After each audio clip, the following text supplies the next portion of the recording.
तिमिरान्धस्य ज्ञानञ्जनशलाकया चक्षुरुन्मिलितं येन तस्मै श्रीगुरवे नमः। नमो विष्णुपादाय कृष्णपृष्ठाय भूतले श्रीमते भक्तिवेदान्तस्वामिन्निति नामिने। नमस्ते सारस्वती देवे गौरवाणी प्रचारिणे निर्विशेषशून्यवादी पाश्चात्यदेशतारिणे।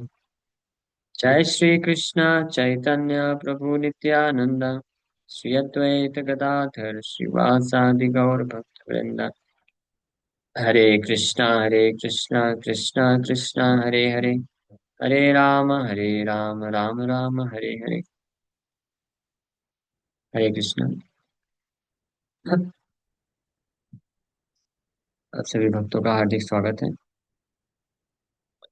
आज के भगवद गीता की चर्चा में। तो हम लोग चर्चा कर रहे हैं श्रीमद् भगवद गीता दूसरा अध्याय, श्लोक संख्या 61, 60 नंबर श्लोक पे कल चर्चा किए थे। यततो हि अपि कौन्तेय पुरुषस्य विपश्चिता इंद्रियाणि प्रमाथीनि हरन्ति वृषभं मनः। कि इंद्रियां इतनी प्रमाथीनी होती हैं कि हे अर्जुन, कि ऐसा विपश्चिता पुरुषस्य विपश्चिता, मैन ऑफ डिस्क्रिमिनेशन, जो विवेक बुद्धि रखने वाला व्यक्ति है, उसके भी मन को बलपूर्वक हर लेती हैं इंद्रियां, इतनी प्रमाथीनी है।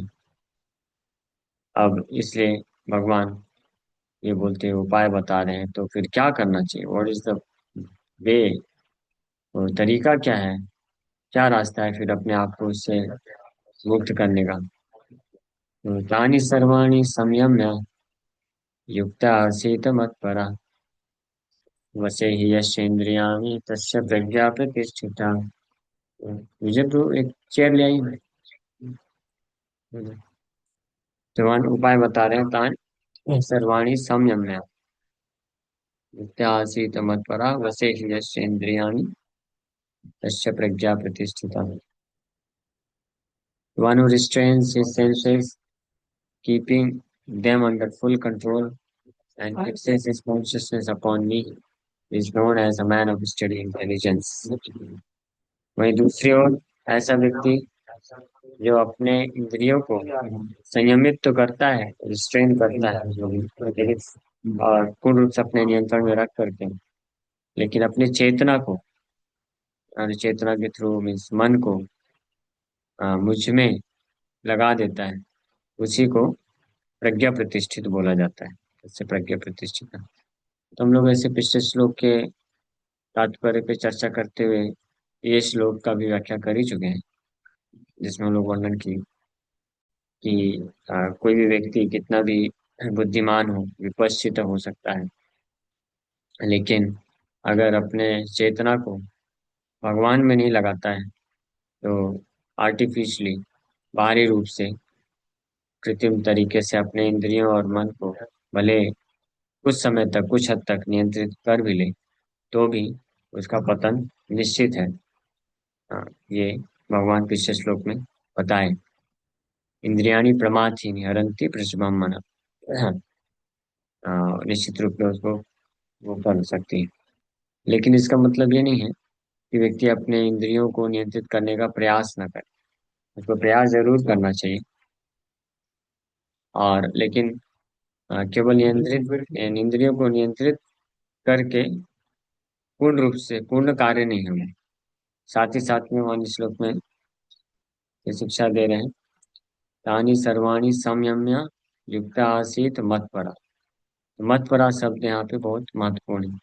मत्परा मतलब, परा मतलब समर्पित हो जाना चाहिए, डेडिकेटेड टू मी, भगवान बोल रहे मत्परा। भागवत में इसी प्रकार से नारायण परा शब्द आया है, जो पूर्ण रूप से परफेक्ट आत्म साक्षात्कार प्राप्त व्यक्ति होते हैं। पूर्ण रूप से सिद्ध किसको बोला जाएगा, जो नारायण परा है। और वही चीज मत परा यहाँ पे भगवान बोल रहे हैं। मत परा मतलब इन रिलेशनशिप विथ मी, मेरे से संबंधित कार्यों में लगाना। तानि सर्वाणि संयम्य, पूर्ण रूप से अपने प्राणी मतलब उन सभी इंद्रियों को, सर्वाणी सभी, संयम्य पूरी तरीके से अपने कंट्रोल में रखते हुए, युक्त है उसको लगाना चाहिए, इंगेज करना चाहिए, मत परा मेरे से संबंधित कार्यों में। और इस प्रकार से वसे ही यश्या इंद्रियाणी, इस प्रकार से जिसकी इंद्रियां पूर्ण रूप से ऐसे वश में हो जाती हैं। वश में होने का मतलब है इंद्रियों के कार्य को बस त्यागने के लिए नहीं बोल रहे भगवान, उसको मत परा, युक्त आसित मत परा, मेरे संबंधित कार्यों में लगाना।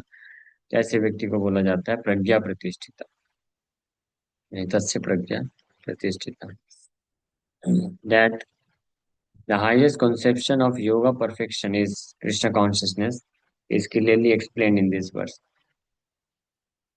योग सिद्धि का जो सर्वश्रेष्ठ विचारधारा है, या सरल भाषा में बोले कि योग सिद्धि का जो की पूर्णता, इसलिए प्रभुपाद जी ने इसी श्लोक के आधार पे एक किताब लिखी है जिसका नाम है योग की पूर्णता, है ना। ये छोटी सी किताब है, वो उसका आधार यही श्लोक है, योग की पूर्णता। तो योग की पूर्णता कब बोला जाएगा कि कोई व्यक्ति योग में पूर्ण हो गया है, सिद्ध हो गया है, वो तब बोला जाएगा जब वो कृष्ण कॉन्शियस हो गया है, कृष्ण भावना भावित हो गया है। इस श्लोक में ये जो शब्द आया है, मत परा, मत परा होने पे तस्य प्रज्ञा प्रतिष्ठित है, कि वो पूर्ण रूप से प्रज्ञा प्रतिष्ठित है, उसका चेतना प्रतिष्ठित है, सुव्यवस्थित है। तो and unless one is Krishna conscious, it is not at all possible to control the senses. As cited above, the great sage Durvasa Muni picked a quarrel with Maharaj Ambarish, and Durvasa Muni unnecessarily became angry out of pride and therefore could not check his senses. जैसा पिछले श्लोक के तात्पर्य में प्रभुपाद जी उदाहरण दिए अम्बरीश महाराज का, दुर्वासा मुनि का। तो अम्बरीश दुर्वासा मुनि अपने इंद्रियों को संयमित करके तो रखे थे, महान योगी भी थे, लेकिन लेकिन कंट्रोल करके भी रखे थे, लेकिन पूर्ण रूप से कृष्ण भावना भावित ना होने के कारण वो एक छोटे से अपराध को सहन नहीं कर पाए और क्रोध को प्रकट कर दिए महाराज अम्बरीश के प्रति। और उस क्रोध के कारण जो है उनको खुद इस स्तर का भय का सामना करना पड़ा, तो उनके क्रोध का नतीजा था। So on the other hand, the king, although not as powerful as a yogi as the sage, but a devotee of the Lord, silently tolerated all the sages' injustices and thereby emerged victorious. वहीं दूसरी ओर राजा महाराज अम्बरीश महाराज, वो दुर्वासा ऋषि के समान उतने शक्तिशाली योगी नहीं थे भले ही, लेकिन फिर भी भगवान नारायण परा, मत परा, नारायण परा होने के कारण, भक्त होने के कारण बड़े विनम्रता के साथ दुर्वासा ऋषि के हर प्रकार के क्रोध और अत्याचार को सहन कर ली, उससे विचलित नहीं हुए और इस प्रकार से वो विजयी हो गए। तो सहन कर लिए, विचलित नहीं हुए, यही उनकी विजय है, क्योंकि अपने इंद्रियों को वो दुर्वासा ऋषि के को रिवेंज लेने के लिए, रिटेलिएट करने के लिए नहीं लगाए, बल्कि वो जानते थे इंद्रियों का काम है इंद्रियों के स्वामी के सेवा में लगा। तो मन में दुर्वासा ऋषि के प्रति कुछ क्रोध भावना न रख करके वो मन को नारायण के चरण कमलों में लगा के रखे, और इस तरीके से वो बच गए इस डेंजर से, भय से, जो पिछले श्लोक में हम बता रहे हैं, हरंती प्रसवम मना, कि मन को बलपूर्वक वो फेंक देता है, इंद्रियां प्रमाद ही नहीं। तो दुर्वासा ऋषि के मन को तो उनकी इंद्रियों ने फेंक दिया, क्रोध के वशीभूत हो गए वो। So the king was able to control his senses because of the following qualifications as mentioned in the Srimad Bhagavatam. तो महाराज अम्बरीश ये कार्य कर पाए क्यों? ये योग्यता के कारण, क्योंकि वो निरंतर अपने मन को कृष्ण के चरण कमलों में लगा के रखे थे। स वै मनः कृष्णपदारविन्दयोर् वाचांसि वैकुण्ठगुणानुवर्णने करौ हरेर्मन्दिरमार्चनादिषु श्रुतिं चकारच्युत सत्कथोदये मुकुन्दलिङ्गालय दर्शने दृशौ तद्भृत्य गात्रस्पर्श्याङ्गसङ्गमम् घ्राणं च तत्पादसरोजसौरभे श्रीमत्तुलसया रसनां तदर्पिते पादौ हरे क्षेत्रपदानुसर्पणे शिरो ऋषिकेशपदाभिवन्दने कामं च दास्येन तु कामकाम्यया यथोत्तमश्लोकजनाश्रयारति। सो अम्बरीश महाराज अपने मन को भगवान के चरण कमल में लगाए, अपने वाणी को भगवान वैकुंठ का गुणगान करने में लगाए। वहीं अम्बरीश दुर्वासा ऋषि मन को कहाँ लगाए? अम्बरीश महाराज के दोष के विचार करने में लगाए। और वाणी को कहाँ लगाए? अम्बरीश महाराज को श्राप देने में लगाए, है ना? लेकिन क्योंकि अम्बरीश महाराज अपने मन और वाणी को भगवान में लगा के रखे थे, इसलिए अन्य जगह लगाने में उनको इंटरेस्ट नहीं आया, फोर्स नहीं कर पाया वो परिस्थिति उत्पन्न होने पे भी। यही मतलब है परम दृष्टवा निवर्तते। अगर इंद्रियां भगवान में लग जाती हैं तो फिर वो जो उच्च रस मिलता है उसके कारण अन्यत्र लगने का फिर भय नहीं रहता है।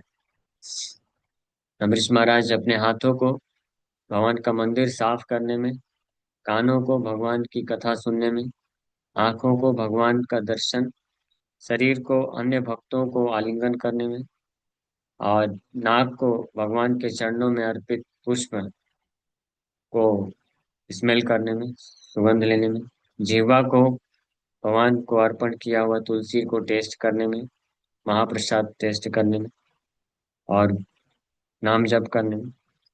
वो तो वाचा हो गया ऑलरेडी। और अपने पैरों का इस्तेमाल करते थे तीर्थ स्थानों में, मंदिरों में भ्रमण करने के लिए, और अपने सिर का इस्तेमाल करते थे। लोग सिर का इस्तेमाल किस लिए करते हैं? अपना अभिमान बढ़ाने के लिए। ऐसे ऐसे करके अभिमान बढ़ाने के लिए करते हैं। लेकिन अमरीश महाराज अपने सिर, हालांकि पूरे पृथ्वी के राजा हैं, लेकिन अभिमान को त्याग करके भगवान को प्रणाम करने में इस्तेमाल किए।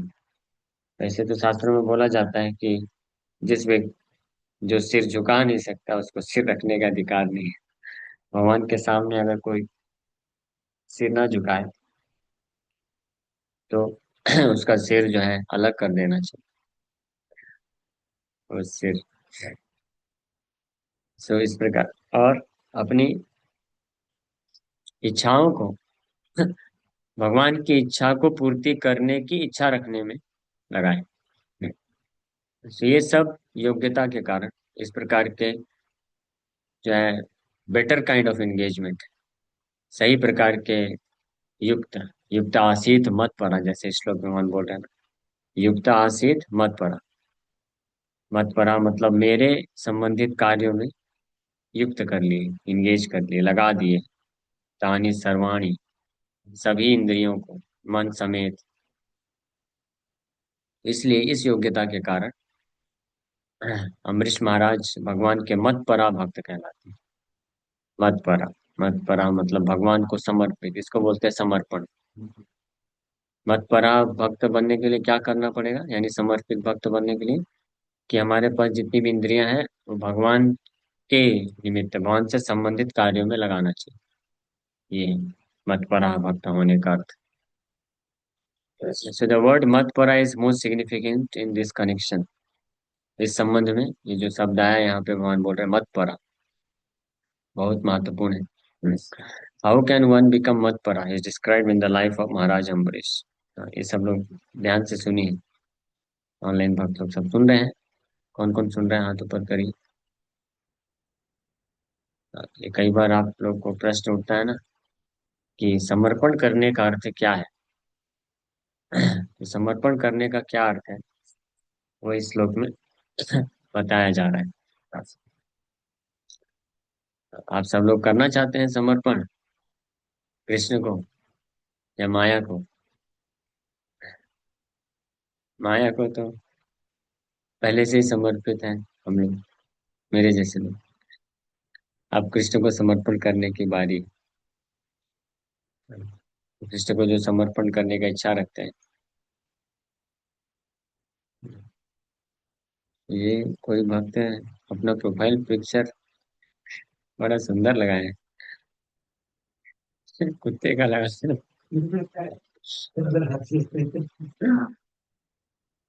जो ऐसी आशा करते हैं कि पता नहीं क्या भाव उनका हो सकता है, ऐसा भाव होगा। वैष्णव ठाकुर रामी तुम्हारा कुकुर, हे वैष्णव ठाकुर मैं आपका कुत्ता हूँ, ऐसा भाव है क्या? तो ऐसा भाव है तो ठीक है, प्रभुपाद जी का कुत्ता अपने आप को समझना चाहिए, वैष्णव का कुत्ता। हाँ, ठीक है, अच्छी बात है। So Madhparaya is most significant in this connection. How can become Madhpara? ये महाराज अम्बरीश के उदाहरण में ये मधपरा का वर्णन प्राप्त होता है। Srila Baldev Vidyabhushan, a great scholar and acharya in the line of the Madhpara, remarks, मद भक्ति प्रभावेन सर्वेंद्रिय विजय पूर्विका स्वात्म दृष्टि सुलभेति भावा। ये मधपरा का अर्थ है। भगवान को समर्पण, पूर्ण समर्पण करने का अर्थ है। The senses can be completely controlled only by the strength of devotional service to Krishna. मद भक्ति प्रभावेन, मत्परा का अर्थ वल्लभ विद्याभूषण प्रभु इस पे टीका करते हुए बोलते हैं कि भगवान बोलना चाह रहे हैं कि मद भक्ति प्रभावेन, मेरे भक्ति के प्रभाव से सर्वेंद्रिय विजय पूर्वी का स्वात्म दृष्टि सुलभेति भाव, सुलभ इति भाव, इति भाव मतलब ये भाव है, मत्परा कहने का ये भाव है कि मद भक्ति प्रभाव है ना, मेरे भक्ति के प्रभाव से, मतलब इंद्रियों को मेरे सेवा में लगाने से, मेरे संबंधित कार्यों में लगाने से सर्व इंद्रियां, सारी इंद्रियां आसानी से व्यक्ति सुलभ तरीके से विजय प्राप्त कर लेता है। इस बात को सूचित करने के लिए भगवान यहाँ पे बोल रहे हैं कि वहीं दूसरी ओर ऐसा व्यक्ति जो युक्त आसित मत परा, वो सारी इंद्रियों को कंप्लीटली कंट्रोल कर लेता है। पिछले श्लोक में बोले कि पुरुषस्य विपश्चिता, कि कोई पुरुष, कोई व्यक्ति जो बहुत विपश्चित है, बहुत बुद्धिमान है, विवेकशील है, ज्ञानवान है, सदाचारी है। सदाचारी भी, अजामिल तो सदाचारी ब्राह्मण था। और अजामिल के, जब वो ब्राह्मण था तो उसका जो योग्यताएं भागवत में दी हुई है, बहुत ही विनय संपन्न था, समा दमा इंद्रियों को, मन को पूरी तरह से संयमित करके रखा था। लेकिन भगवान का मत परा नहीं बना था, इसलिए जैसी एक परिस्थिति आई उसमें फंस गया। तो ऐसे विपश्चिता व्यक्ति भी अपने इंद्रियों के वेग को में फंस जाते हैं। लेकिन मत परा, मत भक्ति भाव प्रभाव में, वो इस रिस्क में, उसको ये रिस्क नहीं रहता। Also the example of fire is sometimes given, अग्नि का भी उदाहरण कभी कभी दिया जाता है। As a blazing fire burns everything within a room, Lord Vishnu, situated in the heart of the yogi, burns up all kinds of impurities.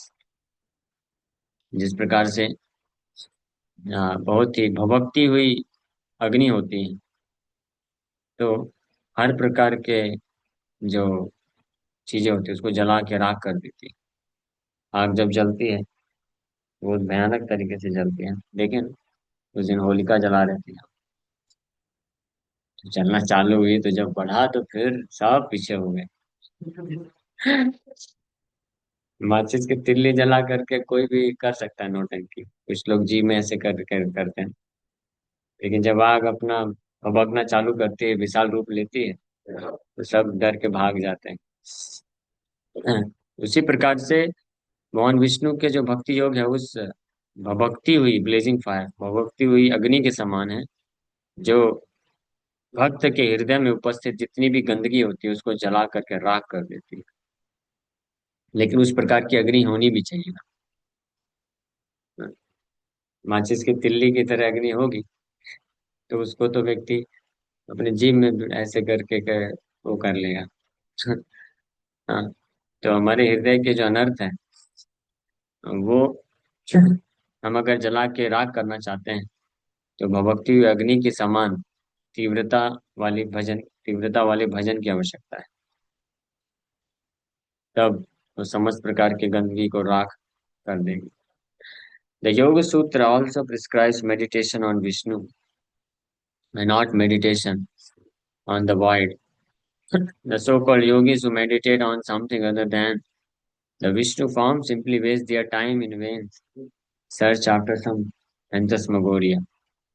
योग सूत्र में, पतंजलि योग सूत्र जो है, तो लोग पतंजलि का जो ये ध्यान योग है, योग सूत्र है, इसका इस्तेमाल करके ध्यान करते हैं। इस पे ब्रह्म ज्योति पे ध्यान करते हैं कुछ लोग, वॉइड शून्य पे ध्यान करते हैं कुछ लोग, अंधकार पे ध्यान करते हैं। हाँ, अंधकार वॉइड है, शून्य में ध्यान करते हैं, वो सबका कोई लाभ नहीं है। हाँ, जो है प्रिस्क्रिप्शन क्या है, वन विष्णु विष्णु मूर्ति पे ध्यान करने के लिए बोला गया। ध्यानावस्थित तद्गतेन मनसा पश्यन्ति यम योगिना। ध्यानावस्थित तद्गतेन, तद्गतेन मतलब कृष्ण गतेन, विष्णु गतेन, तद वै विष्णु, शास्त्रों में बताया गया। तद मतलब विष्णु को रेफर करता है। तो तद गतेन, विष्णु को लक्ष्य बना करके ध्यान में अवस्थित होता है योगी। The so called yogis who meditate on something other than Vishnu form, जैसे तथाकथित योगी जो भगवान विष्णु के अलावा और कुछ ध्यान कर रहे हैं और केवल अपना समय व्यर्थ गवा रहे हैं। हाँ, प्रभुपाद जी एक लेक्चर में बोलते हैं कि ऐसे सो कॉल्ड योगीज का जो ध्यान है, हाँ, तो क्या है, I know, I have met, ऐसे प्रभुपाद जी बोलते हैं, मैं मिला हूँ, मैं देखा हूँ, सो कॉल्ड योगी ध्यान करते हैं और फिर बैठे बैठे ध्यान करते जाते हैं। स्नोरिंग प्रभुपाद जी करके बताते हैं, दिस इज दियर मेडिटेशन। योग करते हैं, ध्यान करते हैं, अच्छा थोड़ा नींद आ जाती है, आधा घंटा तक सो जाएंगे, फिर जब उठेंगे तो बोले देखो ध्यान करने से कितना अच्छा लग रहा है। अच्छा क्या लग रहा है, वो रेस्ट ले लो लेट करके तो अच्छा ही लगेगा उठने के बाद फ्रेश होने में। उसको ध्यान नहीं बोलते हैं, that is ignorance. So, some Phantasmagoria. So we have to be Krishna conscious, devoted to the personality of Godhead. This is the aim of real yoga. So हमको कृष्ण भावना भावित बनना पड़ेगा। कृष्ण भावना भावित होना मतलब मत परा, भगवान को समर्पित, यही वास्तविक योग का लक्ष्य है। तो फाइनली भगवान इस श्लोक में ये वर्णन स्थापित कर दिए कि वास्तविक इंद्रिय संयम क्या है, वास्तविक योगा क्या है, और वास्तविक जो प्रज्ञा प्रतिष्ठित व्यक्ति है कौन है, जो युक्तासित मतपरा है। युक्तासित मतपरा ही वास्तव में पूर्ण रूप से प्रज्ञा प्रतिष्ठित है, उसका चेतना विशुद्ध है। वो सिद्धि की अवस्था में। ठीक है, इस लोग कहीं विराम करते हैं। Thank you very much. किसी का कोई प्रश्न है तो पूछ सकते हैं। हरे कृष्णा।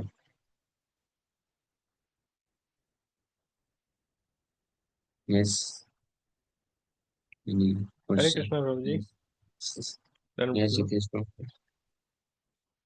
प्रभु जी, आज वो 6:30 से 7 वाला क्लास नहीं हुआ या फिर साढ़े चार टाइमिंग से चेंज? जो 6:30 तक क्लास हुआ, वो आप सुने क्या?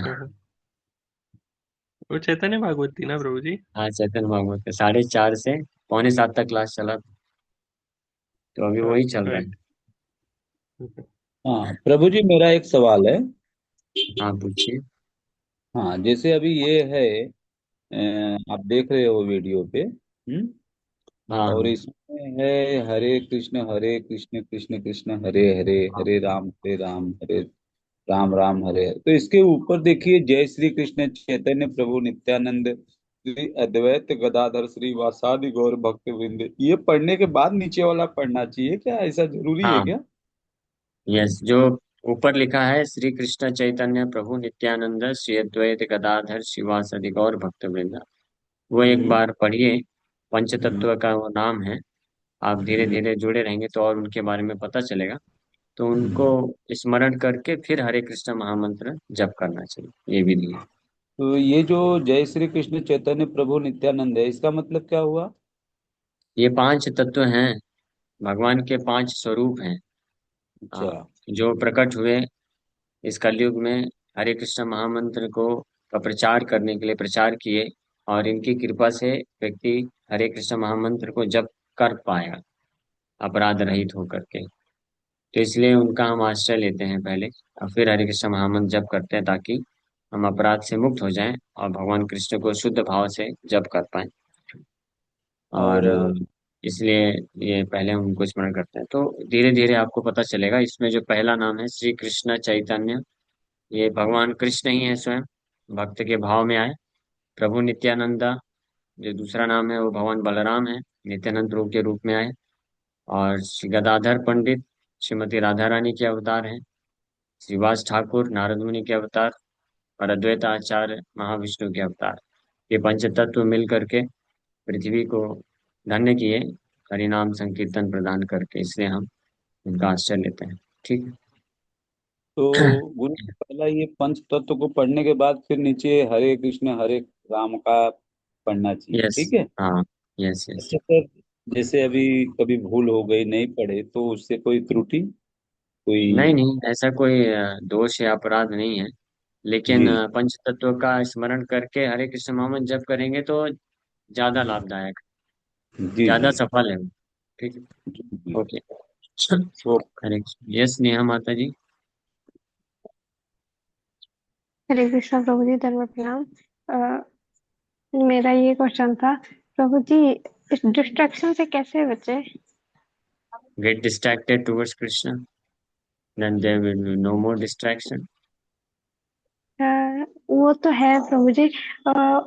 पढ़ाई में डिस्ट्रैक्शन हो रहा है, मैं फोन उठाती हूँ पढ़ने के लिए, फिर मैं यूट्यूब शॉर्ट्स अरे स्क्रॉल करने लगती हूँ। बहुत अच्छी बात है, आप तो भाग्यशाली हैं। पढ़ाई से तो डिस्ट्रैक्ट ही हो जाना चाहिए, पढ़ाई नॉनसेंस है। केवल कर्तव्य मान करके पढ़िए।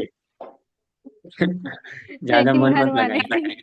घर से घर भगा वालों को ऐसा देंगे। मत बोलिए ना। घर वालों को बोलिए नहीं, पढ़ाई मेरा जीवन है, प्राण है, लक्ष्य है, मुझे ये बनना है, ये करना है।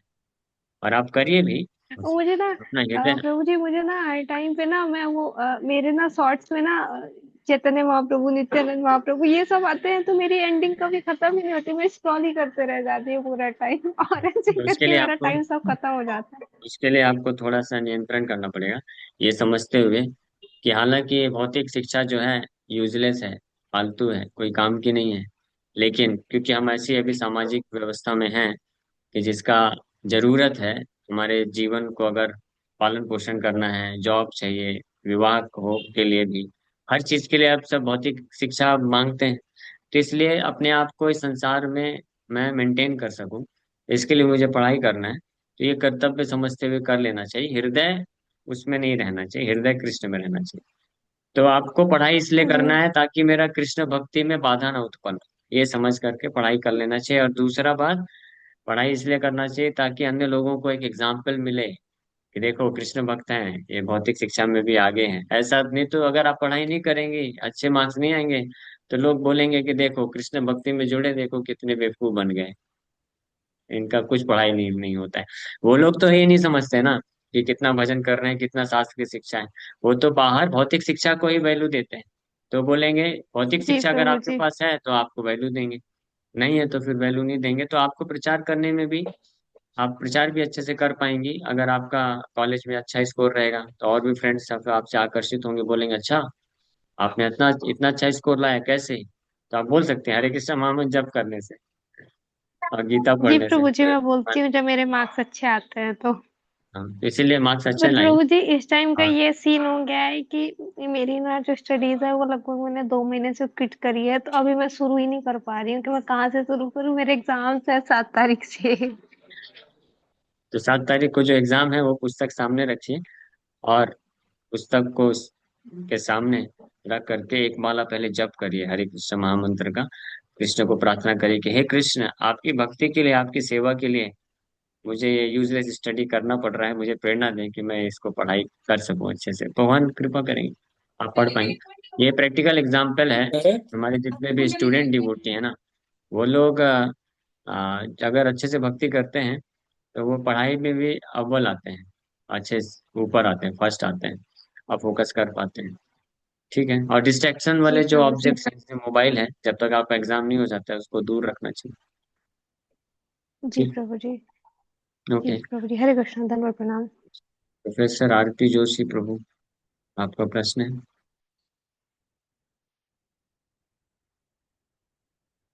हरे कृष्ण, आप म्यूट हैं। हरे कृष्ण। हाँ, हरे हरे। कृष्ण। प्रभु जी, मैं जानना चाह रहा था कि ये जो शिक्षा है वो विद्यार्थी को ज्यादा करनी पड़ती है, तो क्या हम भक्ति मार्ग में भी उसी प्रकार से आनुपातिक दृष्टिकोण से चले ना, कि विद्यार्थी थोड़ा कम और शिक्षा को ज्यादा ध्यान दे, और जो हाँ, सही हमारे बात। वही। परिटायर है वो थोड़ा ज्यादा भक्ति की तरफ जाए, ऐसा करके आनुपातिक अंतर रख सकते हैं? हाँ, नहीं, दोनों कर सकते हैं। विद्यार्थी लोग अपना शिक्षा भी ज्यादा कर सकते हैं और भक्ति भी ज्यादा कर सकते हैं, क्योंकि आज के विद्यार्थी जो हैं ना तो शिक्षा करते हैं ना तो भक्ति करते हैं, केवल इंस्टाग्राम वो चलाते नित्यंत हैं। मोबाइल में शॉर्ट्स। नित्यंत मोबाइल में व्यस्त रहते हाँ, व्यस्त रहते हैं। तो हमारा जो प्रैक्टिकल एक्सपीरियंस है, हम लोग, मैं खुद भी एनआईटी जयपुर में जब बीटेक कर रहा था, तो हमने देखा हैं। जी। कि हमारे साथ कुछ स्टूडेंट्स जो पढ़ाई भी करते थे और भक्ति मार्ग में भी थे, तो वो लोग गलत गलत जगह, गलत गलत आदतों में, संग में नहीं पढ़ते थे। पढ़ाई करते थे और भक्ति भी करते थे और अच्छा स्कोर भी लाते थे। तो हमने शेड्यूल बनाया था, इसलिए हमको शेड्यूल बना लेना चाहिए। सुबह का जो टाइम है वो कृष्ण के लिए, बाकी पूरा दिन फिर कृष्ण। कॉलेज पढ़ाई के लिए। ऐसा शेड्यूल बना करके विद्यार्थी को करना चाहिए, तो ये आसान जी, हो जाएगा। कुछ मैं हम लोग सपरिवार ही देख रहे हैं स्वामी जी। हाँ। तो ये बच्चे की माँ और हमारी बहू है, ये आपसे कुछ पूछना चाहते हाँ, नमस्कार पूछ। प्रभु जी। नमस्कार, हरे कृष्ण। हरे कृष्णा। भक्ति क्या होता है प्रभु जी, बस इतना बता दें। भक्ति होता है कृष्ण के लिए प्रेम में सेवा अर्पण करना, वही है भक्ति। कैसी सेवा भगवान। सर जी? हाँ, भगवान किस कृष्ण प्रकार की सेवा? किसी किस भी प्रकार प्रकार की की सेवा। सेवा? हमारे पास जो है, हमारे पास सबसे पहला तो शरीर है, हमारे पास समय है, जी। और फिर हम सबके पास कुछ ना कुछ धन संपत्ति होता है, जगह होता है, कुछ भी होता है। अब भगवान तो जी। यहाँ तक बोलते हैं कि कुछ नहीं है तो जल तो है, पुष्प है, कहीं भी जी। मिल जाएगा। तो उसको आप जी। अर्पण करिए भगवान को। पत्रम पुष्पम फलम तोयम। पत्र, पुष्प, फल, जल, जो भी है, किसी के पास अगर कुछ भी नहीं है, बहुत गरीब भी है, तो भगवान उसके लिए भी वंचित नहीं है भक्ति करना, वो भी भक्ति कर सकता है। भगवान को प्रेम से अर्पण करिए, ये समझते हुए कि कृष्ण आप मेरे स्वामी हैं, मैं आपका नित्य दास हूँ, तो आप कृपा करके मेरे इस विनम्रता पूर्ण सेवा को स्वीकार करें और कृष्ण का स्मरण करें इस प्रकार से। वही वही है एक्चुअली में। भक्ति है क्या? भक्ति बस ये नहीं है कि कोई व्यक्ति भक्ति के अंगों को कितनी मात्रा में कर रहा है। वो तो खैर जरूरी है, भक्ति के अंग है जैसे श्रवण, कीर्तन, स्मरण, पाद सेवनम, अर्चनम, वंदनम, दास्यम, सख्यम, आत्मनिवेदन, ऐसे 9 विधा भक्ति के अंग हैं। तो भक्ति के अंग जो हैं, कृष्ण के प्रति किया जाता है हमारे प्रेम को प्रदर्शित करते हुए, प्रेम को। लेकिन वास्तव में भक्ति क्या है, ये इस बात को ये समझना जरूरी है कि हम ये भौतिक शरीर नहीं है, सबसे पहली बात। और हमारा जो इस हम संसार में जो भी पहचान बना के रखे हैं कि मैं ये हूँ, मैं फलाना हूँ, मैं ढिमकाना हूँ, जो भी है, ये सारे पहचान जो है मिथ्या है। हमारा वास्तविक पहचान है जीवेर स्वरूप है कृष्ण नित्य दास। हम कृष्ण के, भगवान के नित्य सनातन दास हैं।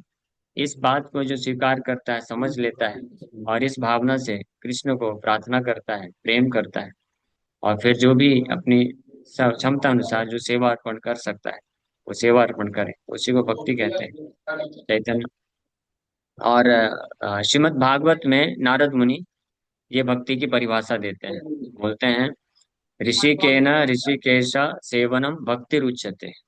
भक्ति क्या है? भगवान ऋषिकेश, कृष्ण का एक नाम है ऋषिकेश। ऋषि का मतलब होता है इंद्रियां।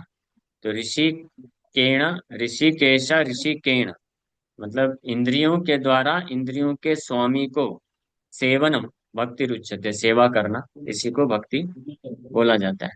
चैतन्य भागवत ग्रंथ में भक्ति की परिभाषा इस प्रकार से दी गई है, भक्ति योगा, भक्ति योगा, भक्ति योगा धना, भक्ति यही कृष्ण नाम स्मरण क्रंदना। यही भक्ति है, यही प्रेम है। कि कृष्ण को स्मरण करते हुए उनका नाम लेते हुए क्रंदन करना। क्रंदन का मतलब होता है हृदय से पुकारना। जैसे इस संसार में कोई व्यक्ति किसी को प्रेम करता है तो उसको हमेशा हृदय से पुकारता रहता है। उसी को बोलते हैं आई लव यू, प्रेम करता हूँ, है ना। माँ बाप बच्चे को प्रेम करते हैं, बच्चे माँ बाप को प्रेम करते हैं, पति पत्नी को प्रेम करता है, देशभक्त देश को प्रेम करता है, कैसे स्मरण करता है, बोलता है, भावना रखता है, इसको बोलते हैं भावना। भावना रखना कुछ। तो इसी प्रकार से जो वास्तविक भावना जब कृष्ण के लिए जागृत करता है कोई व्यक्ति, इसको कृष्ण भावना बोला जाता है, कृष्ण भावनामृत बोला जाता है। इस्कॉन का फुल फॉर्म ही यही है, international society for Krishna consciousness, Krishna भावनामृत संघ। तो कृष्ण के लिए भावना रख करके जो इसको स्मरण करता है और अपनी इंद्रियों को उनकी सेवा में लगाता है, उसी को भक्ति बोला जाता है। ठीक, जी क्लियर। प्रभु। मेरा एक और बस छोटा सा प्रश्न था, और ये प्रश्न ये है कि मैं जो भक्ति करती हूँ वो ज्यादातर मानसिक भक्ति करती हूँ। मतलब मैं आसन पे बैठती हूँ और मन से प्रभु को ये सब जो भी बातें आपने बताई वो अर्पण करती हूँ। हाँ, लेकिन उसके साथ समस्या ये आती है कि वो नित्य प्रतिदिन नहीं हो पाता है। जैसे लगातार मैंने 30 दिन 40 दिन ऐसे हुआ, फिर कुछ ऐसी पारिवारिक समस्याएं आ जाती हैं या कुछ दूसरे कामों में इतना लीन हो जाना पड़ता है कि ये मेरा छूट जाता है। तो इसको नित्य कैसे करें, इसका कोई उपाय है तो आप बताएं। नित्य जो भक्ति है, ये हर कार्य को करने के लिए ना कुछ प्रेरणा की आवश्यकता होती है। प्रेरणा अगर रहेगा, जैसे कोई विद्यार्थी है, वो अगर अकेले रहेगा तो 1 दिन 4 दिन 5 दिन 10 दिन अपना कुछ शेड्यूल बना करके पढ़ेगा, लेकिन फिर टूट जाता है। लेकिन जब संघ में जाता है, अन्य विद्यार्थी के संघ में या टीचर्स का एसोसिएशन मिलता है, तो इंस्पिरेशन नहीं जा मिलता है। सकती प्रभु, इससे परिवार नहीं छोड़ सकती। आपको छोड़ने के लिए कहाँ बोल रहे हैं, सुनिए तो सही पूरा। मुझे मालूम है आप घर गृहस्थी वाली हैं तो आप संन्यास नहीं ले पाएंगे, लेकिन सुनिए पूरा पहले। जैसे विद्यार्थी होता है तो वो संघ के प्रभाव से प्रेरणा प्राप्त कर सकता है और अपने अध्ययन के कार्य को आगे बढ़ा सकता है। जैसे देखिए, सिंपल सी बात है, घर गृहस्थी में भी रहते हुए लोग समाज में अनेकों प्रकार के कार्य करते हैं, तो उसमें संघ में रहते हैं, है ना। एक स्टूडेंट है कॉलेज जाता है, जो जॉब करता है कंपनी जाता है, डॉक्टर लोग हॉस्पिटल जाते हैं, लॉयर लोग कोर्ट जाते हैं। तो एसोसिएशन, उस प्रकार के एसोसिएशन में रहते हैं तो वो प्रेरित होते हैं और आगे बढ़ते हैं। बिजनेसमैन होते हैं, बिजनेस सर्कल में जाते हैं, भ्रमण करते हैं। घर गृहस्थी वाले ही हैं, लेकिन समय निकाल के जाते हैं और करते हैं। इसी प्रकार से जो वैष्णव संघ है, वैष्णव संघ का अर्थ बस ये नहीं है कि हमको संसार को पूरी तरीके से त्याग देना चाहिए।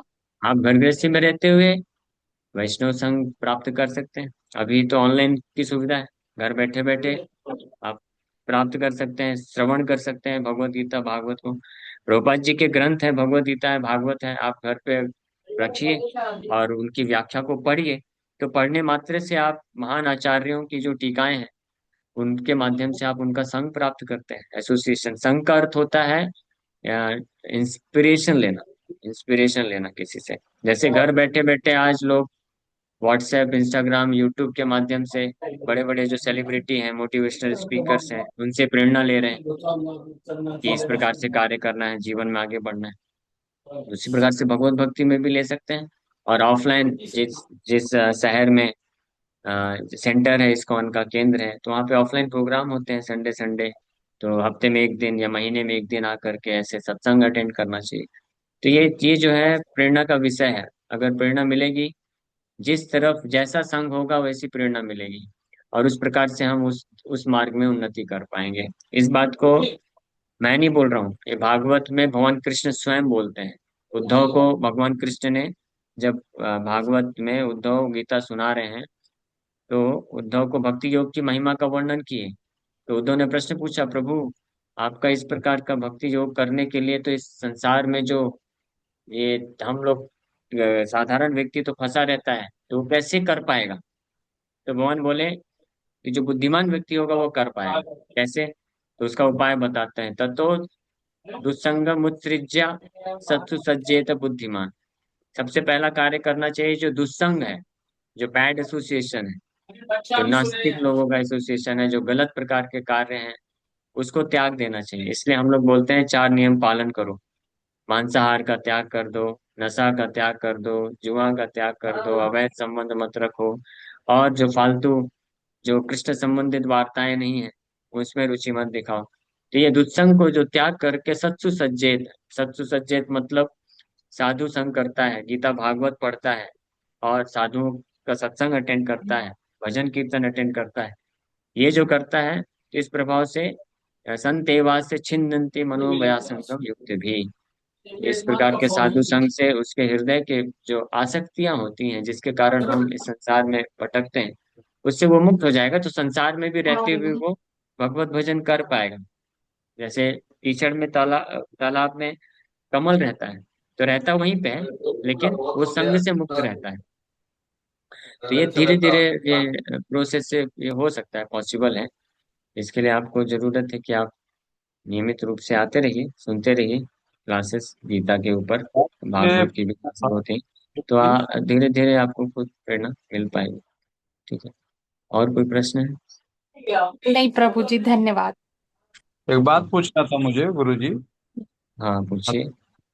जैसे अभी आप राधा कृष्ण का नाम बोलते हैं, लेकिन मैं नाम तो लेता हूँ, बट मैं ज्यादा करके भक्ति हनुमान जी पे जाती है, उन्हीं का ज्यादा स्मरण करता रहता हूँ, उससे कोई बहुत दिक्कत अच्छी, नहीं।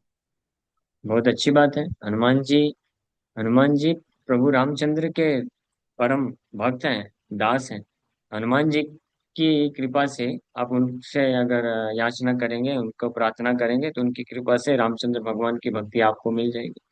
तो अगर अभी आपको कृष्ण में, राम में ज्यादा रुचि नहीं भी आ रही है, हनुमान जी का पूजा करते रहिए, हनुमान जी आपको प्रेरणा देंगे, रामचंद्र की तरफ ही लेके जाएंगे वो। हाँ स्वामी जी, वो गृहस्थ रा- धर्म का पालन भी एक भक्ति मार्ग है ना? हाँ, गृहस्थ धर्म का पालन भी जो है भक्ति मार्ग के अंतर्गत आता है, लेकिन उसके लिए गृहस्थ धर्म क्या है ये हमको जानना चाहिए। 2 प्रकार की चीज बताई गई है भागवत में, एक है गृहस्थ धर्म और एक है गृहमेधियों का अधर्म। गृहमेधी और गृहस्थ दो चीज बताई गई है। तो ऐसे व्यक्ति जो इस संसार में केवल अपने सांसारिक सुख को भोग करने की इच्छा से अपना जीवन यापन करते हैं, केवल सांसारिक रूप से, भौतिक रूप से, भगवान उनके जीवन में केंद्र में होते ही नहीं है, तो उनको ब्रह्मवेदी बोला जाता है। और ऐसे इस प्रकार के घर गृहस्थी का निर्वहन करने का कोई लाभ नहीं है, वो बंधन में फंसते हैं। लेकिन गृहस्थ धर्म के अनुसार कोई अपने पत्नी, बच्चे, माँ बाप, समाज के साथ रहता है, लेकिन सबका मिलजुल करके उद्देश्य होता है कि हम कैसे कृष्ण की तरफ, भगवान की तरफ और प्रवृत्त हों और उनके तरफ आगे बढ़ें, उनकी सेवा में, उनके भजन में, उनके कार्यों में सहयोग करें। इसके इसके निमित्त अगर कोई व्यक्ति अपना जो भी गृहस्थ जीवन के जो उत्तरदायित्व होते हैं उनको निभाता भी है, तब भी वो भक्ति के अंतर्गत ही आता है। तो उद्देश्य क्या है, ये महत्वपूर्ण है। कोई व्यक्ति हो सकता है धर्म के कार्य कर रहा हो, लेकिन उद्देश्य क्या है, भगवान को प्राप्त करना नहीं, खुद के इंद्रिय भोग उद्देश्य है, तो वो भी भक्ति नहीं है। लेकिन अगर कोई व्यक्ति गृहस्थ धर्म में रहते हुए अपने उत्तरदायित्व को निभा रहा है, लेकिन इसलिए निभा रहा है ताकि सब कुछ व्यवस्थित करके कृष्ण की तरफ खुद और परिवार वालों को लेके आगे बढ़ सके, तो ये उद्देश्य अगर किसी गृहस्थ भक्त का है कि कैसे कृष्ण भावना भावित हो जाए, कैसे कृष्ण के प्रति और प्रेम विकसित करें, कृष्ण को समर्पण करें, भौतिक संसार के भोग से निवृत्त हो जाए, इस प्रकार की भावना रख करके जो गृहस्थ धर्म के उत्तरदायित्व को निभाता है, तो निश्चित रूप में वो भी भक्ति का ही एक मार्ग है। धन्यवाद प्रभु जी, आपने बिल्कुल हमारी अवधारणा को बिल्कुल स्पष्ट कर दिया। बहुत अच्छे, धन्यवाद, बहुत बहुत धन्यवाद। ओके ओके, धन्यवाद। हरे कृष्ण। आप आते रहिए तो धीरे धीरे और इस पर हाँ, आप चर्चा करते रहिए। जरूर जरूर जरूर जरूर। महेश्वरी सीता देवी माता जी, आपका प्रश्न है? हरे कृष्णा प्रभु जी। प्रभु जी, जैसे हमें डिवोटी एसोसिएशन नहीं मिल रहा है बहुत टाइम से, तो फिर खुद को कैसे इंथुजियास्टिक रखें? क्योंकि ऐसा लगता है शायद साधना का स्तर उस लेवल का नहीं रह जाता जब आप बहुत टाइम से अकेले साधना कर रहे होते हैं। ठीक है, वर्चुअल एसोसिएशन है, बट फिजिकली जैसे आपको ना फेस्टिवल मिल रहे हैं और एक बहुत लॉन्ग ड्यूरेशन हो जाता है फिजिकल एसोसिएशन नहीं मिलने पे, मतलब गैप बहुत ज्यादा है उस। तो सही बात है, इसलिए हमको प्रयास करना चाहिए कि हम जो है एसोसिएशन सत्संग में जाएं, चाहे महीने में 1 बार 2 बार, लेकिन नियमित रूप से प्रभुपाद जी के ग्रंथों को अगर कोई पढ़ता है और ऐसे अभी जैसे टेक्नोलॉजी की सहायता से ऑनलाइन क्लासेस हैं, ये सब माध्यम से हम जुड़े रहते हैं और सुनते हैं, श्रवण करते हैं, तो ये अपने आप में बहुत पावरफुल, अगर कोई ध्यान से करे तो वो तो हमेशा प्रेरित रहेगा। हाँ, प्रभुपाद जी उदाहरण देते हैं कि जो कम्युनिज्म है, समाजवाद, समाजवादी बोलते हैं ना, वो भारत में कहाँ से आया? भारत में नहीं था ये रशिया से आया, साम्यवाद, कम्युनिज्म। तो ये कम्युनिस्ट कंट्री ओरिजिनली रशिया से है। क्या है? Marx, Marx, Karl Marx. तो कार्ल मार्क्स ने फैलाया कैसे? वो भारत में कभी आया भी नहीं, उसने बस ग्रंथ लिखा और वो लिख करके भेज दिया, और भारत में लोग पढ़ करके ये बन गए, कम्युनिस्ट बनना चालू कर दिए। तो ये जो कम्युनिज्म है, जो कि जो है नॉनसेंस फिलोसफी, एक्चुअली में कम्युनिज्म जो है वो विचारधारा सही है, बट गलत तरीके से अप्लाई हो रहा है। रूपक जी बोले कि वी आर ऑल्सो कम्युनिस्ट, हम भी कम्युनिस्ट हैं, but we are spiritual communist. हम कृष्ण का सब कुछ है ये हम स्वीकार करते हैं, इसको बोलते हैं स्पिरिचुअल कम्युनिज्म। जैसे कम्युनिस्ट लोग बोलते हैं ना कि सब कुछ सरकार का है ना, और किसी का नहीं। तो विचारधारा सही है, लेकिन उसमें गड़बड़ी क्या है, मिस्टेक क्या है कि लीडर गलत चूज किया उन्होंने। कृष्ण को, कृष्ण मेन लीडर है, भगवान, सब कुछ भगवान का है। एनीवे, तो मेन पॉइंट ये है कि केवल पढ़ने मात्र से लोग कम्युनिस्ट बन गए।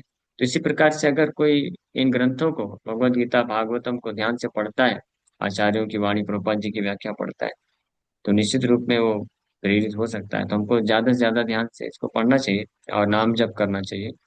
और फिर कभी भी हमको जो है हैंकरिंग रखना चाहिए कि हम और भक्तों से मिल सकें और सत्संग कर सकें और उनके संग में रह करके सेवा में भाग ले सकें जितनी मात्रा में, तो लाभदायक होगा। ठीक है, ओके, समय भी हो गया है। नेहा माता जी, आपका और प्रश्न है? हरे कृष्णा प्रभु जी, मेरा एक क्वेश्चन है। जैसे गृहस्थ धर्म की बात हो रही थी, तो मान लीजिए जैसे हम डिवोटी एसोसिएशन में रहते हैं और टेम्पल जाते हैं, टेम्पल में जगन्नाथ जी की सेवा भी करते हैं, तो अगर, क्योंकि हम सेवा कर रहे हैं तो हमें भी लगता है ना कि अगला जो व्यक्ति हो तो वो भी सेवा करता हो, वो भी भगवान के टेम्पल लेके जाता है। तो अगर एक डिवोटी की शादी नॉन डिवोटी से हो गई, तो फिर वो ऐसा अपना कैसे लाइफ अपना कर ये पाएगा, बहुत कैसे भक्ति कर पाएगा? डिफिकल्ट है, बहुत समस्या हो जाएगी। इसलिए जो डिवोटी हैं, भक्त लोग हैं, उनको कोई भक्त ही पार्टनर ढूंढना चाहिए, उन्हीं से विवाह करना चाहिए, नहीं तो डिफिकल्ट हो जाएगा। हाँ, मिसमैच हो प्रभु जाएगा जी, ना। पर ऐसा होता है ना कि जैसे हमें तो पता है कि ब्राह्मण बाय बर्थ नहीं होते, बाय कर्मा होते हैं। तो अब हाँ, ये घर वालों को तो है नहीं कि घर वाले तो नॉन डिवोटी है, मतलब वैसे सेवा वगैरह करते हैं राधे की, पर उतना कोई चैंटिंग वगैरह कुछ नहीं करते। तो अब क्या है, इनको वैसे चाहिए तो मिल अपनी सकता। कास्ट का। तो अपनी कास्ट में कहाँ से ढूंढ के लेके आए वैष्णव जो सेवा करता हो? आप कृष्ण को प्रार्थना करिए, कृष्ण जो है सबके ओरिजिनल पति हैं। तो कृष्ण को प्रार्थना करिए, हे भगवान, आप ही हम सब के पति हैं, अभी जब तक इस भौतिक संसार में फंसे हैं, तो आप ऐसा कोई पति ढूंढ के दे दीजिए जो आपके सेवा में बाधा न उत्पन्न करे और आपकी सेवा में हम बढ़ते रहें। तो भगवान को जी प्रार्थना प्रभु जी, करिए, मैं मतलब everything is in his control. ऐसे ही प्रार्थना करती हूँ, ऐसे ही प्रेयर करती हूँ, क्योंकि बहुत अगला अनियन गार्लिक खाता होगा, हम भगवान को भोग लगाए बगैर कुछ खाते नहीं है, तो ये लाइफ मतलब बहुत डिफिकल्ट हो गया। हम अपने घर में ही सरवाइव नहीं कर पा रहे हैं, तो बाहर जाके कैसे सरवाइव कर पाएंगे? हाँ, सही बात है, तो मिल जाएगा आपको, टेंशन मत लीजिए। अभी बहुत सारे ऐसे भक्त हैं, आपके कास्ट में ही कोई अच्छा डिवोटी मिल जाएगा। भगवान को प्रार्थना करिए, और नहीं मिलेगा तो भगवान कृष्ण के कंट्रोल में सब कुछ है। हो सकता है भगवान आपके पेरेंट्स को जी प्रेरणा प्रभु जी। देंगे तो वो तैयार हो जाएंगे कि ठीक है, किसी भी कास्ट का हो, अगर भक्त है तो, है ना? तो ये caste, caste system, caste actually, caste जो सिस्टम है वो इम्पोर्टेंट है, लेकिन वो गलत तरीके से अभी रूप ले लिया है। ये कास्ट जो है, जाति जो है, ये टाइटल होता था पहले, ये जन्म के आधार पे नहीं रहता है। जन्म के आधार पे बना दिया गया है पिछले कई सैकड़ों साल से। अदरवाइज ये योग्यता, गुण, गुण कर्म विभाग ऐसा भगवद गीता में बोलते हैं। बट जो भी है, वो भगवान अरेंजमेंट कर देते हैं। ओके। जी हरे प्रभु जी, हरे कृष्णा, धन्यवाद, प्रणाम। कृष्ण, प्रणाम। यस, आराधना रूपनी माता जी। हरे कृष्ण प्रभु जी, धन्यवाद प्रभु जी। हरे कृष्ण प्रभु जी। प्रभु जी जैसे हाँ कोई बोलिए। कोई माता जी हैं, वो आप जैसे ही वैष्णव के लेक्चर वगैरह सुनती हैं और भक्तों के संग में रहती हैं, भक्तों के संग में रहती हैं, लेकिन प्रभु जी जैसे वैष्णव के वो लेक्चर वगैरह सुनती हैं, क्लास लेती हैं, तो उनको रुचि तो भगवान के नाम में दिन भर आ गई है। मतलब वो कहती है कि मैं तो दिन भर मुंह से भगवान का नाम, हम माला भी उनकी जब चैंटिंग भी चलती रहती है, ज्यादा से ज्यादा ग्रंथों का भी अध्ययन करती है। लेकिन भक्तों के संग में जब रहती है प्रभु जी, भक्त उनके साथ जो भक्त सिंसियर है, तो वो बहुत ज्यादा सेवा में, मतलब भगवान के विग्रह में सेवा में बहुत ज्यादा ध्यान देते, लेकिन उनके अंदर ओके। वो भाव नहीं आता। तो वो प्रभु जी कैसे, मतलब वो कहती है कि मेरे अंदर इतने भाव नहीं आते भगवान के, नाम उनका चलता है लेकिन सेवा भाव उतना नहीं आता जो ठीक भक्त है, लोग तो ये और। प्रोसेस है, ये प्रोसेस है एक। इमीडिएटली सारे जो लक्षण है नहीं प्रकट हो सकते। जैसे कोई बीमार व्यक्ति होता है, तो जब बीमारी की अवस्था में था तो सिर दर्द भी कर रहा था, बुखार भी था, पेट दर्द भी था, कमजोरी भी है, सब कुछ है। जब ट्रीटमेंट लेना चालू करता है तो कुछ कुछ लक्षण इंप्रूव हो जाते हैं उसका। जो है सिर दर्द ठीक हो जाता है, लेकिन फिर भी कुछ बुखार रहता है। धीरे धीरे प्रोसेस फॉलो करने से पूरी तरह से स्वस्थ जब होगा तो सारे लक्षण उसके सही हो जाएंगे। तो भक्ति मार्ग में शुरू में जब कोई आता है तो किसी भक्त को किसी एक प्रकार के भगवान के जो अंग हैं सेवा के, भक्ति के अंग है, उसमें रुचि ज्यादा हो सकती है, किसी में ज्यादा रुचि ना हो। तो हमारे आचार्यगण बताते हैं कि जिस भक्त को भगवान के भक्ति के जिस अंग को करने में ज्यादा रुचि आती है उसको ज्यादा करना चाहिए। उसके माध्यम से ही वो और शुद्ध हो जाएगा। और फिर शुद्ध होगा जैसे जितनी मात्रा में, तो अन्य भी अंगों को करने में उसको रुचि आने लग जाएगी, है ना। लेकिन जब जरूरत रहती है, कहीं पे इमरजेंसी सर्विसेज है, तो ऐसा नहीं बोलना चाहिए कि प्रभु जी मेरा तो रुचि हरिनाम जप करने में है, बस सेवा आप देख लो। नहीं, अभी तो जरूरत है, तो उस वक्त अपने आप को लगाना चाहिए कि हाँ भगवान की सेवा जरूरी है, मेरी जन्माष्टमी है, फेस्टिवल है। लेकिन इन जनरल जो है अपनी रुचि के अनुसार भक्त जो है सेवा ले सकता है, भक्ति के अंगों को पालन कर सकता है। बट जी साथ ही करती साथ में करती है प्रभु जी, लेकिन वो जिस जो भक्त लोग उनके साथ जुड़े रहते हैं ना, जितना उनके अंदर भाव रहता है ना, उससे मतलब बहुत कम आता है उनके अंदर। तो हाँ ठीक है, वो चलेगा, कोई करती है, दिक्कत। ऐसा नहीं है कि नहीं करती हैं, सारे नो चीजें करना। नो प्रॉब्लम, नो जी प्रॉब्लम, जी। कोई दिक्कत नहीं है, उनको करने दीजिए सेवा। वो भगवान हैंडल करेंगे कैसे कैसे। धीरे धीरे भगवान शुद्ध करते हैं और अपने प्रति आकर्षित करते हैं। ठीक है। ओके। हरे कृष्णा। जी Hare thank you Krishna very जी। मच। हरे कृष्णा।